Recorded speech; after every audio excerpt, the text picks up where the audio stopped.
안녕하세요. 말년 목사 전병진 목사입니다. 오늘도 날씨는 참 화창합니다. 이제 가을 날씨이기 때문에 너무나 화창하고 좋은데 이런 날은 정말 야외에 나가서 이렇게 차 한 잔 커피 마시면서 좋은 담화가 이루어지는 그런 그 즐거운 시간을 갖고 싶은데 요즘 코로나19로 인해서 주일인데 교회도 가지 못하고 예배당에 가지 못하고 그냥 이렇게 비대면으로 예배를 드리는 이 모든 분들 주님의 은혜가 함께 하시기를 간절히 바랍니다.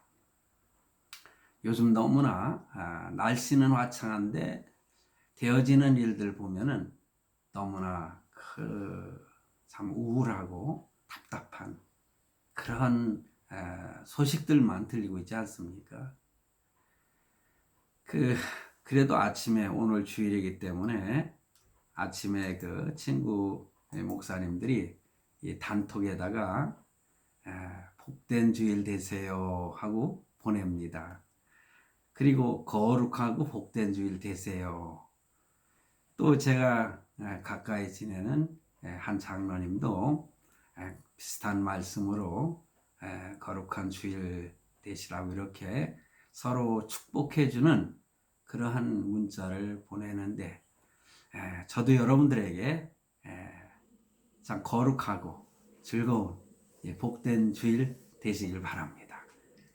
그리고 오늘 말씀을 통해서 새로운 하나님의 뜻을 발견하는 저와 여러분이 되시기를 간절히 바랍니다. 오늘 요한계시록을 계속 강해 설교하면서 아시아 일곱 교회 두아디라 교회를 마지막으로 설교하는 날입니다. 그래서 본문 말씀은 계속 제가 읽어드렸는데 오늘은 본문을 전체 읽지 않고 그대로 말씀을 진행하도록 하겠습니다. 지난 시간은요, 회개할 기회를 주시는 하나님. 참 감사한 게요. 하나님이 무조건 심판하지 아니하시고 회개할 기회를 먼저 주시는 그런 사랑의 하나님이심을 지난 시간을 통해서 우리가 깨달았습니다. 그런데 오늘은요, 참 이렇게 회개할 기회를 주셨는데도 그 기회를 놓치고 마는, 회개하지 않음으로 인해서 하나님 앞에 참 무서운 형벌, 그러니까 무서운 심판을 받는 그런 성도들이 있습니다. 본문 두아디라 교회 성도들이. 그래서 그 부분에 대해서 회개하지 않는 자들에게는 하나님이 어떠한 형벌, 어떠한 심판을 주시는가를 참 어찌 보면 오늘 좋은 날씨에 밟지 못한 내용의 말씀을 생각해 보게 되는군요.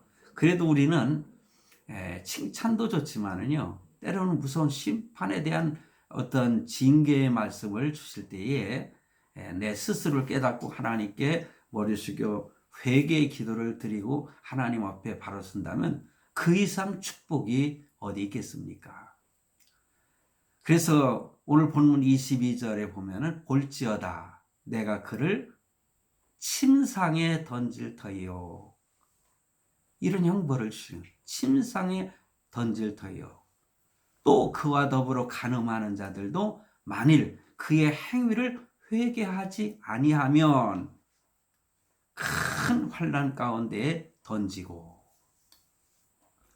그리고 23절에 또 내가 사망으로 그의 자녀를 죽이리니. 모든 교회가 나는, 하나님은 사람의 뜻과 마음을 살피는 자인 줄을 알리라. 그러시면서 내가 너희 각 사람의 행위대로 갚아주리라. 이렇게 말씀하고 있습니다. 지난 주일도 이 말씀을 가지고 우리가 잠깐 생각을 해봤지만은 좀 더 깊이 있게 다루는 시간을 갖도록 하겠습니다. 각 사람의 행위대로 갚아준다. 이렇게 말씀하고 있습니다. 침상에 던질 터이요 큰 환난 가운데에 던지고 사망으로 그의 자녀, 회개하지 않는 자녀를 죽이시겠다. 이렇게 말씀하고 있습니다. 행위대로 갚아주신다. 그런 말씀이죠. 그래서 먼저 생각할 것은 질병으로 형벌하시는 하나님. 질병. 침상에 던지시겠다. 그렇게 말씀하고 있지 않습니까? 침상에 던진다고 하는 말씀의 의미는 두 가지로 생각할 수가 있어요. 뭐냐? 질병으로 침상에 누워 있을 수밖에 없는 상황으로 형벌을 내릴 때가 있으시고, 그보다 더 무서운 것은 죽이신다. 그런 말씀이에요. 침상에 던진다는 의미는 하나님이 죽이신다. 그런 의미를 가지고 있습니다. 그래서 이스라엘 백성들이 하나님 앞에 범죄함으로 인해서 그 온역, 요즘에 코로나19라고 하는 그런 그 바이러스도 여기에 포함된다고 생각이 됩니다. 그래서 온역으로 멸망시키는 그런 내용의 말씀이 민수기 25장 1절로 9절 말씀이 나옵니다. 이 내용의 말씀은 제가 읽으면서 말씀을 좀 드려야 되겠어요. 이스라엘이 시딤에 머물러 있더니 그 백성이 모압 여자들과 음행하기를 시작하더라 했어요. 이스라엘 백성들이 모압 여자, 그러니까 이방인 여인들이 참 아름다웠는지 그 여인들과 행음을 하는 거예요. 그 여자들이 자기 신들에게 제사할 때에, 사실 제사 드리는 여인들을 뽑았을 때에 얼마나 예쁘고 아름다운 여인들을 뽑았겠습니까? 그때의 이스라엘 백성을 청했다. 백성이 먹고 그들의 신들에게 절함으로. 참 무서운 죄를 짓고 있어요. 이스라엘이 바알부올에게 가담한지라 여호와께서 이스라엘에게 진노하셨다. 그렇게 말씀합니다. 그래서 이스라엘 백성들이 이렇게 하나님 앞에 범죄하는 그러한 모습을 봅니다. 여호와께서 모세에게 이르시되 백성의 수령들을 잡아 태양을 향하여 여호와 앞에 목매어 달라. 어제 제가요, 엊그제인가 모처럼 여 가까운 산에 우리 아들과 함께 등산을 했어요. 순간 뭐가 좀 생각이 나더라고요. 그런데 그때 이제 그 태양, 그러니까는 해가 이렇게 쭉 이렇게 지는 때였어요. 그때 제가 그 태양을 향해서 가지고 있던 지팡이를 쫙 이렇게 했더니 우리 아들이 멋있다나요? 제가 지금 그걸 말씀드리는 것은 내 행위에 대해서가 아니라 그때 순간적인 그런 말씀이 떠올랐어요. 오늘 말씀 보면은 수령들을 잡아, 그러니까는 모세에게 말씀을 하시는 거예요. 그 잘못하고 있는 수령들 잡아 태양을 향하여 여호와 앞에 목매어 달라. 목매달아 죽이라는 거예요. 그리하면 여호와의 진노가 이스라엘에게서 떠나리라. 보세요. 5절에 보니까 모세가 이스라엘 재판관들에게 이르되 너희는 각각 바알볼에게 가담한 사람들을 죽이라 하니라. 그러니 사실 이들의 죄는 그 여인들과 함께 행음을 하고 그 제사 음식을 먹었다는 거죠. 그러니 하나님은 지난 주일날도 말씀드렸듯이 가장 싫어하시는 하나님께 범죄하는 죄가 뭐냐? 바로 이것입니다. 우상과 더불어 행음하는, 그리고 우상 앞에 절하는, 이것이 참 하나님이 정말 싫어하시는 무서운 죄거든요. 그런데 바알에게, 그러니까 바알에게 절한 가담한 자들을 그런 사람들 다 죽이라, 이렇게 말씀하세요.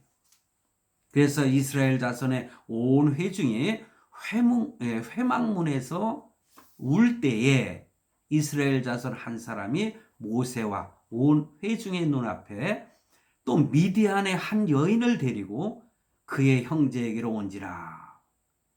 제사장 아론의 손자 엘르아살의 아들 비느하스가 보고 회중 가운데서 일어나 손에 창을 들고 그 이스라엘 남자를 따라 그의 막사에 들어가 이스라엘 남자와 그 여인의 배를 꿰뚫어서 두 사람을 죽이니 연병이 이스라엘 자손에게서 그쳤더라. 연병이 하나님께서 하라는 대로 했더니 그쳤다는 거예요. 참 누가 희생의 제물이 될지 빨리 그 제물을 받으시고 전 세계에 퍼져 있는 이 연병, 바이러스, 이 코로나19가 사라지기를 저는 간절히 하나님께 기도합니다. 여러분들도 그런 기도를 꼭 들으시길 바랍니다. 그 연병으로 죽은 자가 24,000명이었더라. 그 이스라엘 백성들 가운데서만 죽은 자들이 24,000명이라고 그랬어요. 24,000명. 그래도 우리나라는 뭐 아직 400명 정도 되지는 않았지만은 전 세계로 죽은 코로나로 죽은 그 참 많은 사람들 엄청나지 않습니까? 전 세계 통계를 말하는 거죠. 근데 다행히 우리나라는 뭐 400명도 아직 안 되니까 뭐 이렇게 다행이라고 표현하면은 좀 이상한 표현이 될까요? 이런 일이 없었어야 되는 것인데 그렇습니다. 더 이상 죽는 사람들이 없기를 간절히 바랍니다. 이렇게 질병으로 그러니까 온역으로 하나님은 사람을 심판하시는 것입니다. 그뿐만이 아닙니다. 미리암 아시죠? 모세의 누이였던 그 미리암. 그러니까는 모세가 그 나일강가에 이렇게 버려졌을 때 버려진 것은 아니지만은 그때에 계속해서 이렇게 그 모세를 이렇게 물로 이렇게 흘러가는 모세를 따라갔던 여인이 사실 그 미리암이었잖아요.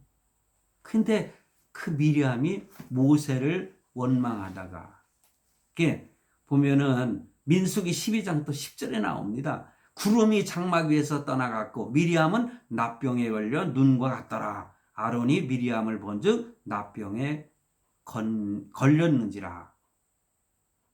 그러니까는 모세를 원망하다가 하나님께서 그에게 문둥병을 내리신 거예요. 납병이라고도 하고 요즘에는 한센병이라고 하더라고요. 그래요. 뭐 병명이 어떤지 간에 성경에는 문둥병이라고 그렇게 기록이 되어 있습니다. 이렇게 당시에는요, 이스라엘에게서는요, 하나님께 저주받은 병이 바로 문둥병입니다. 하나님께 저주받았다는 거죠. 참, 이 납병에 걸리면, 문둥병에 걸리면 참 처참하지 않습니까? 배너라고 하는 영화를 여러분 많이 보셨죠? 그 배너에 그 내용 나오는 그 여인들 가운데 그 유다가 구다의 그 어머니하고 여동생이 납병에 걸려 있었던 것을 나중에 보지 않습니까? 그런데 예수님께서 십자가에 달리신 그 순간에 납병이 사라지는 그런 질병을 치료가 되는 그런 내용들이 나오지 않습니까? 그래서 그 당시에는요, 이 납병 환자들, 한센병 환자들은 거리를 다닐 때에 저 앞에 몇 미터 앞에 사람들이 있으면은 저리 가시오. 나는 문둥병 환자입니다. 이렇게 스스로를 외쳐야 했어요. 그렇지 않으면은 그를 죽여도 괜찮았거든요.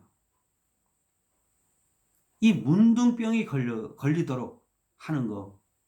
이때에 참 얼마나 무서운 그 형벌입니까? 결국에 가서는 하나님께서 치료를 해 주셨지만은 그러나 이렇게 질병으로 환난, 멸망하시는 심판을 받는 것입니다. 또 그뿐만이 아니라 성경에 보면은요, 많은 사람들이 그렇게 하나님 앞에 질병에 걸려서 고통을 당하는 모습이 나와요. 역대하 26장 6절에 보면은 왕 중에서도 문둥병에 걸리는 하나님의 형벌이 나오잖아요. 우시야 왕. 그 우시야 왕이 성전에서 분향을 하다가 문둥병에 걸리는 모습이 나옵니다. 역대하에 기록이 되어 있지 않습니까? 그가 강성하여짐에 그의 마음이 교만하여 악을 행하여 그의 하나님 여호와께 범죄하되 곧 여호와의 성전에 들어가서 향단에 분향하려 한지라. 제가 오늘 말씀을 성경을 다 읽다 보면은 시간이 너무 많이 가기 때문에 그 부분만 제가 이렇게 말씀을 드립니다. 21절까지 그 내용이 나오거든요. 그런데 성전에 들어가 분향을 하는 거예요. 그런데 하나님 그를 심판하시는 거예요. 왜 심판하시느냐? 하나님 앞에는 제사장만이 제사를 드릴 수 있는데 자기가 왕이라고 여기 그의 마음이 교만하여졌다. 그렇게 기록하고 있잖아요. 16절에. 왜냐하면 강성해지니까는 왕들 조심해야죠. 자기가 무슨 왕이니까 권세를 누리고 있으니까 자기가 하고 싶은 대로 마음대로 하면 되는 것처럼 생각하는데 천만의 말씀이에요. 오늘날 국가 정부에서도 권력을 잡는 그러한 세력들이 자기가 다 할 수 있는 것처럼 마음대로 하다가는 큰일 나는 것입니다. 함부로 종교에 대해서, 특별히 기독교에 대해서 함부로 해서는 안 된다는 거죠. 왜냐? 하나님께 제사를 드리는 것은 바로 제사장들만이 할 수 있는데 왕이라고 그래서 제사를 자기가 드리려고 그래? 여러분, 사울도 그랬잖아요. 예? 그러다가 결국은 하나님 앞에 버림을 받지 않습니까? 성경에 나오는, 구약에 나오는 사울 왕을 말하는 거예요. 사도 바울 말하는 게 아니라 그가 하나님 앞에 제사장이 오지 않으니까는 늦는다고 자기가 제사를 드리는 거예요. 하나님 그를 버리시지 않습니까? 우리 예수 믿는 사람들 핍박하고 하나님 앞에 제사 드리는 예배는 바로 하나님께 제사를 드리는 것인데 이 예배를 드리지 못하게 한다? 강제로다가 예배를 철폐하고 말이에요. 그러면 하나님이 가만 놔두시겠습니까? 하나님은 무서운 하나님이시거든요.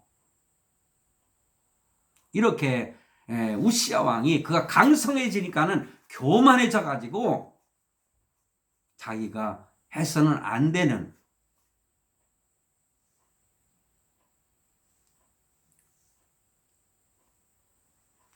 하나님은 이렇게 무섭게 심판하시죠. 하나님은 그에게 어떤 형벌을 주셨어요? 납병 환자가 된 겁니다. 그러면서 내용을 보면은요, 그 제사장이 왕의 이마에 납병이 생겼음을 보고 성전에서 급히 쫓아내고 여호와께서 치심으로 왕도 속히 나갔다고 그랬어요. 그런데 우시야 왕이 죽는 날까지 납병 환자가 되었고 납병 환자가 되매 여호와의 전에서 끊어져 별궁에 살았으므로 그의 아들 요담이 왕궁을 관리하며 백성을 다스렸더라. 얼마나 무섭습니까? 이렇게 질병으로 하나님은 심판하시는 거예요. 두 번째는 뭡니까? 큰 환난으로 형벌을 내리시는 거예요. 여러분, 환난이라고 말할 수 있는 것 많지 않습니까?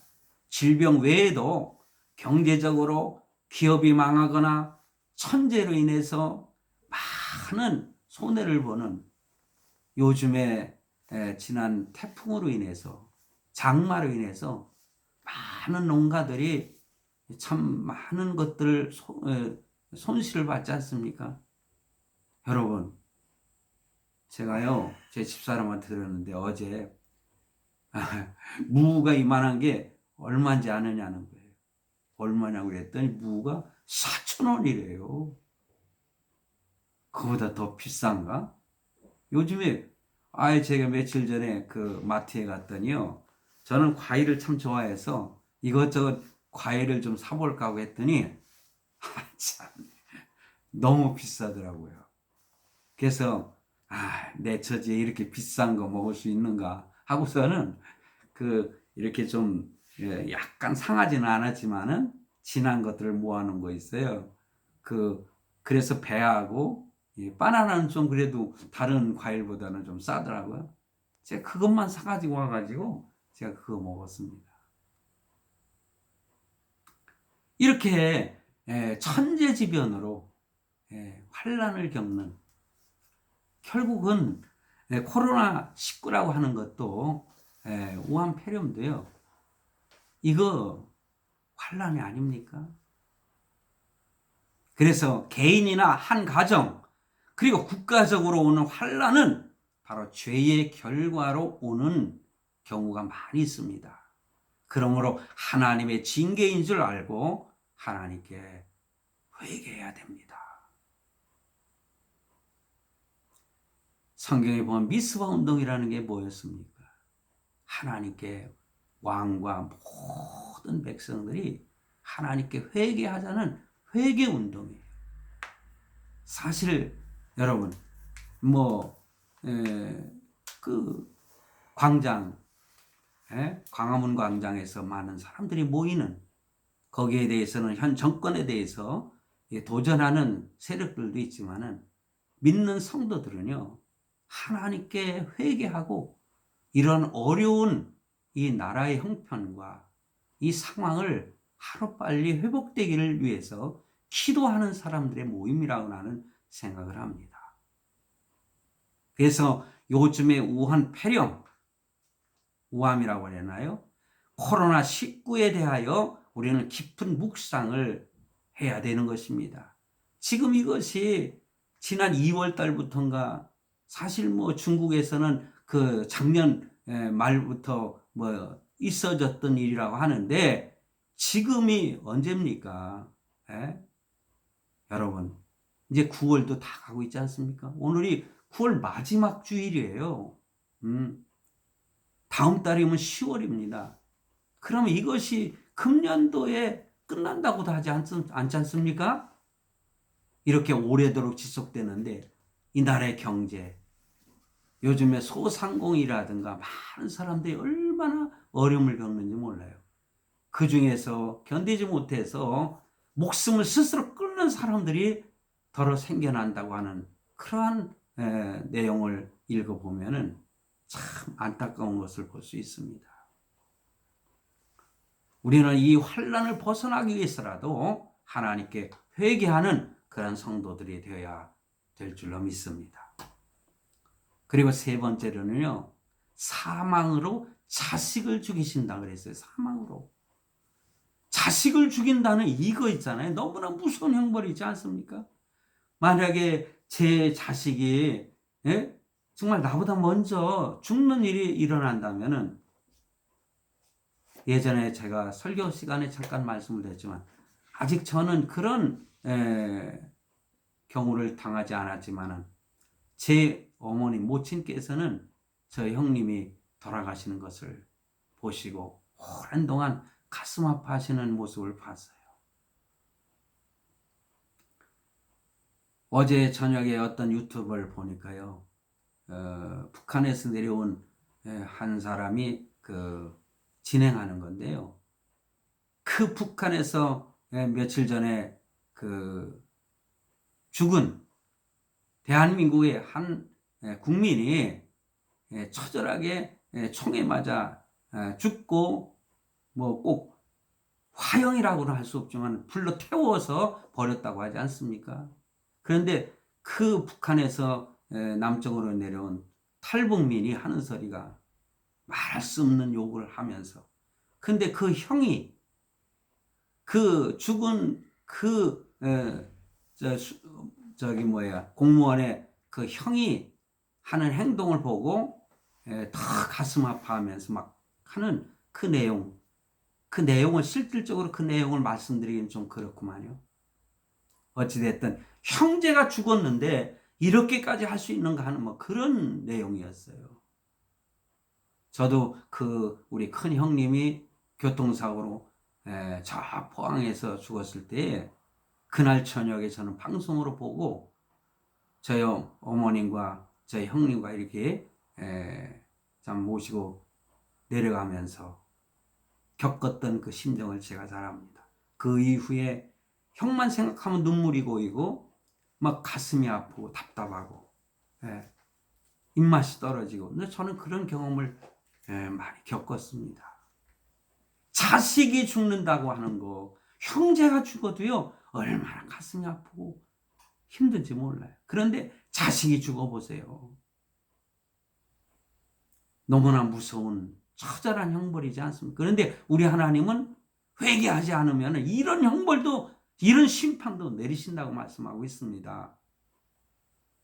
아합 왕과 이세벨이 끝까지 하나님 앞에 회개하지 않다가 그들도 하나님의 형벌로 죽으면서 자식들 70여 명이 무참하게 죽음을 당하는 내용, 지난 주일날 설교에 말씀을 드렸습니다. 성도 여러분, 자, 하나의 예를, 여러 가지 예를 들어서 말씀을 드렸지만은요, 두아리라 교회를 향하여 하나님께서 이러한 무서운 징계를 내리시겠다고, 심판하시겠다고 말씀하고 있지 않습니까? 결국은 그들이 형벌을 받아야만이, 그때야 하나님은 사람의 마음을 살피시는 자이심을 깨닫게 될 것이라, 이렇게 말씀을 하고 계십니다. 결국 두들겨 맞아야 깨닫는다는 거예요. 맞기 전에 깨달으면 얼마나 지혜로운 사람입니까? 그때는 때를 놓치 후인 것입니다. 우리가 잘 알듯이 애굽의 그 바로 왕은 10가지 재앙을, 하나님이 내리시는 그 10가지 재앙을 다 겪은 후에 자식의 죽음 앞에 섰을 때에, 그때에 이스라엘 백성들을 출애굽하도록 허락하는 이 어리석은, 거기 성경에 보면은 하나님께서 바로의 왕을 사실은 강팍하게 만드셨다. 그러니 이것이 하나님의 뜻이지만은 스스로 하나님께 처음에 참 모세에게 이스라엘 백성들을 내어줬다면은 자기 자식, 그 10개라는 영어를 보면은 그 마지막 재앙을 내릴 때 죽음의 신이 막 그 시커먼 구름처럼 쫙 가지 않습니까?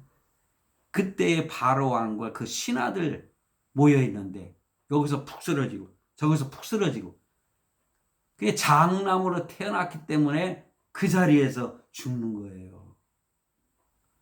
이러한 10가지 재앙, 자식의 죽음, 그 시체를 말하는 거예요. 죽은 시체를 바라보면서 그때야 깨닫고 더 이상 무서운 심판을 면하기 위해서 이스라엘 백성들 출애굽시키는 때를 놓친 것입니다. 성도 여러분, 우리는 때를 놓쳐서는 안 되겠습니다.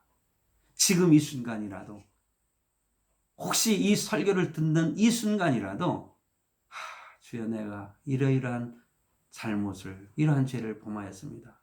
주여, 진심으로 회개합니다 하시면은 마음으로 간절히 진심으로 회개하면은 하나님은 용서해 주실 줄로 믿으시기 바랍니다. 근데 오늘 제가 결론을 말씀을 드리는데 결론 부분을 면밀히 한번 살펴봐야 됩니다. 그 24절 이후에 나타난 말씀인데 두 아들에 남아있어 그 교훈을 받지 아니하고 소위 사탄의 깊은 것을 알지 못하는 너에게 말하노니 다른 짐으로 너에게 지울 것이 없노라. 다만 너에게 있는 것을 내가 올 때까지 굳게 잡으라. 이기는 자와 끝까지 내 일을 지키는 그에게 만국을 다스리는 권세를 주리니 그가 철장을 가지고 그들을 다스려 질그릇 깨뜨리는 것과 같이 하리라. 나도 내 아버지께 받은 것이 그러하니라. 그리고 28절에 내가 또 그에게 새벽별을 주리라. 이렇게 결론적으로 말씀하고 있습니다. 거짓 여선지자 이세벨의 교훈을 따르지 않고 주님 오실 때까지 굳게 서서 이기는 자는 하나님께서 이렇게 특별한 약속을 하고 계시는 것입니다. 예수님께서 칭찬하셨던 그 부분을 굳게 잡고 있는 그런 성도들이라고 저는 생각을 합니다.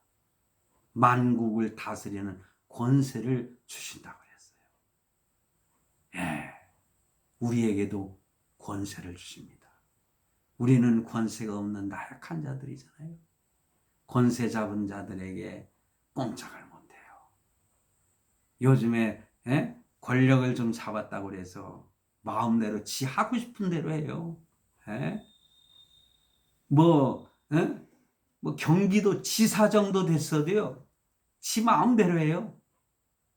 행정명령이라고 내리면서 교회의 입구를 막아가지고 들어가지도 못. 그래요. 선한 의미를 가지고 있겠지요. 그러나 함부로 하나님이 주신 권세라고 해도 함부로 그것을 가지고 휘두르면은 하나님은 용서하지 않습니다. 그런데 마지막 때에 그 어려움과 환난을 다 잘 견디고 이기는 자에게 주님께서 오셔서 철장 권세를 주신다고 그랬어요.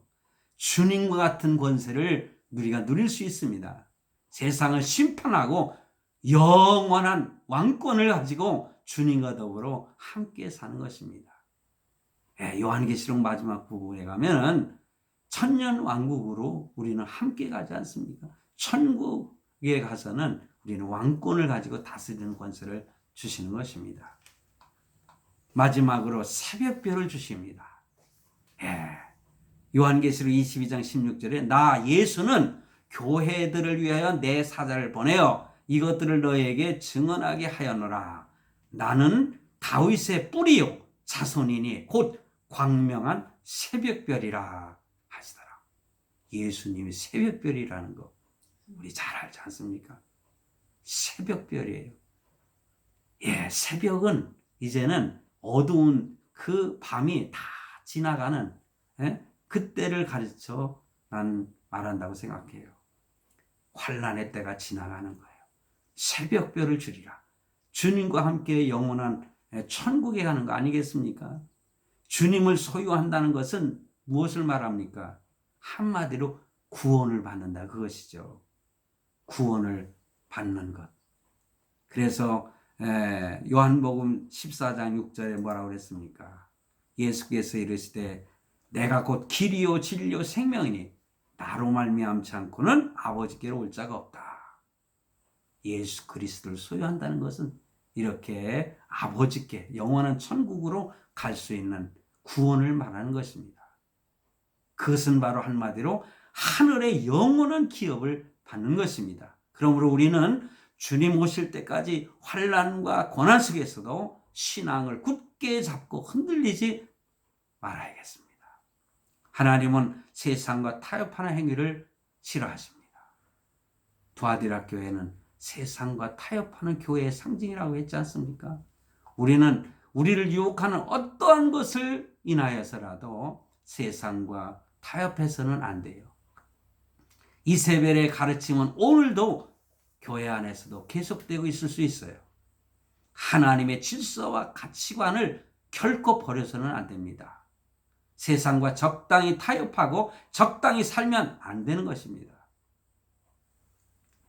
세상의 물결을 거슬러 올라가는 갑자기 재채기가 나오네요. 네. 세상의 물결을 거슬러 올라가는 굳은 믿음이 필요합니다. 그래서 마지막으로 결론적으로 로마서 12장 1절과 2절에 말씀하고 있습니다. 그러므로 형제들아 내가 하나님의 모든 자비하심으로 너희를 권하노니 너의 몸을 하나님이 기뻐하시는 거룩한 산제물로 드리라. 산제사를 드리라는 거예요. 이는 너희가 드릴 영적 예배니라. 너희는 이 세대를 본받지 말고 오직 마음을 새롭게 함으로 변화를 받아 하나님의 선하시고 기뻐하시고 온전하신 뜻이 무엇인지 분별하도록 하라. 우리는 오늘 이 세대를 보면서 이 세상의 흐름을 보면서 분별력 있는 지혜로운 성도가 되어야 될 줄로 믿습니다. 이것으로 오늘 마치겠습니다. 감사합니다.